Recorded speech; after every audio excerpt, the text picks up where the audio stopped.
بسم اللہ الرحمن الرحیم نحمدہ ونصلی علی رسولہ الکریم اما بعد۔ ہم نے ان مکہ والوں کو سامان عیش دے کر ان کی آزمائش کر رکھی ہے کہ یہ ان نعمتوں میں کیا عمل کرتے ہیں۔ اللہ تعالیٰ فرما رہے ہیں کہ ہم نے مکہ والوں کو اتنی آرائش دے رکھی ہے، اتنی اپنی بے شمار نعمتیں عطا فرما رکھی ہیں کہ ہم یہ دیکھنا چاہتے ہیں کہ وہ ان نعمتوں میں ہمارے لیے کیا عمل کرتے ہیں۔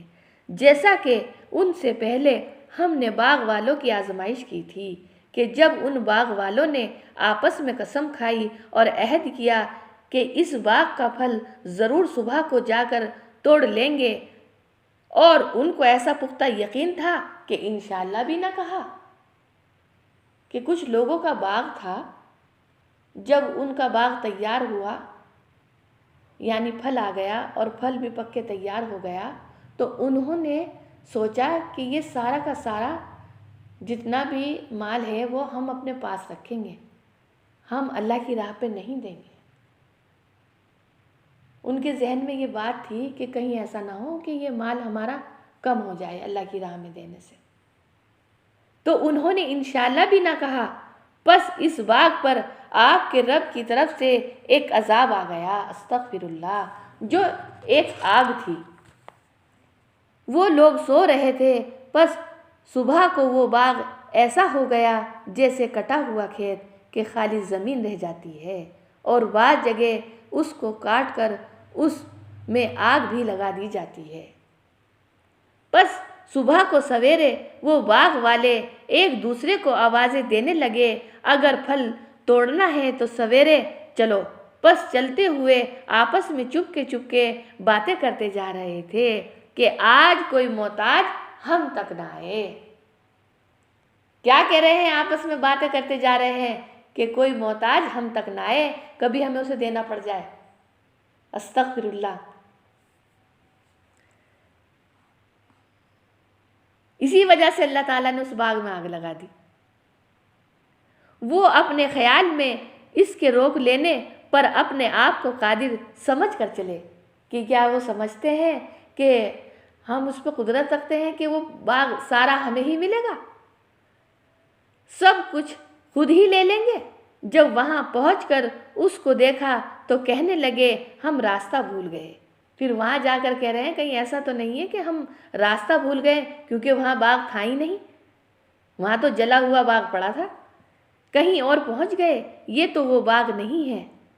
لیکن جب قرائن سے معلوم ہوا کہ یہ وہی جگہ ہے تو کہنے لگے کہ پھر آپ نے کسی سے معلوم کیا کہ یہ وہی جگہ ہے جہاں ہمارا باغ تھا؟ تو انہوں نے کہا ہاں یہی جگہ ہے۔ تو پھر کہنے لگے ہماری قسمت ہی پھوٹ گئی، ان میں جو ایک آدمی کس قدر نیک تھا لیکن اعمال میں ان کا شریک حال تھا، کہ دل سے تو وہ نیک تھا لیکن جب وہ اس طرح کی باتیں کرنے لگے تو وہ بھی ان کا شریک حال ہو گیا۔ کہنے لگے کہ میں نے تم سے پہلے ہی نہیں کہا تھا کہ ایسی بدنیتی نہ کرو، غریبوں کے دینے سے برکت ہوتی ہے۔ کہ وہ کہنے لگے کہ آپ سے میں نے تو پہلے ہی کہا تھا کہ غریبوں کو دینے سے اللہ برکت کرتا ہے، اللہ کی پاکی کیوں بیان نہیں کرتے، یعنی توبہ استغفار کیوں نہیں کرتے کہ اللہ سے توبہ کرو کہ تم نے اتنی بڑی غلطی کی کہ اللہ تعالیٰ نے تمہارے باغ کو آگ ہی لگا دی۔ وہ باغ والے کہنے لگے ہمارا پروردگار پاک ہے، بے شک ہم قصوروار ہیں۔ پھر اپنی غلطی کو تسلیم کیا۔ پھر ایک دوسرے کو الزام دینے لگے، جیسا کہ عام طور سے عادت ہے کہ جب کوئی کام بگڑ جائے تو ہر ایک دوسرے کو قصوروار بنا ہی دیتا ہے۔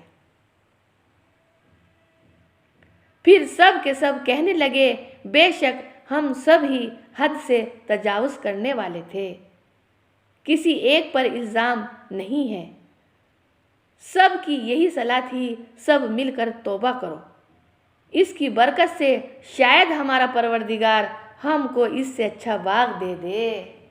کہ اب اللہ سے توبہ استغفار کرو، ہو سکتا ہے آنے والے وقت میں اللہ تعالی ہمیں اس سے اچھا باغ عطا فرما دے۔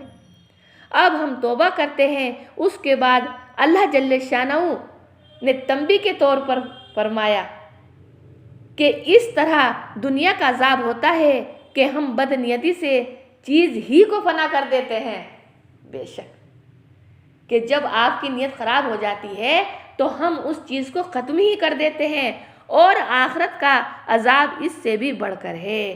کیا اچھا ہوتا کہ یہ لوگ اس بات کو جان لیتے کہ غریبوں سے بخل کا نتیجہ اچھا نہیں ہوتا۔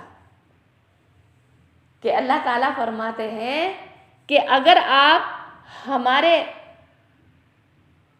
دیے ہوئے مال میں سے غریبوں کا حق نہیں نکالیں گے، یعنی کہ ہماری راہ پہ خرچ نہیں کرو گے، تو ہم اس مال کو فنا ہی کر دیں گے۔ صدق اللہ العظیم۔ السلام علیکم ورحمۃ اللہ وبرکاتہ۔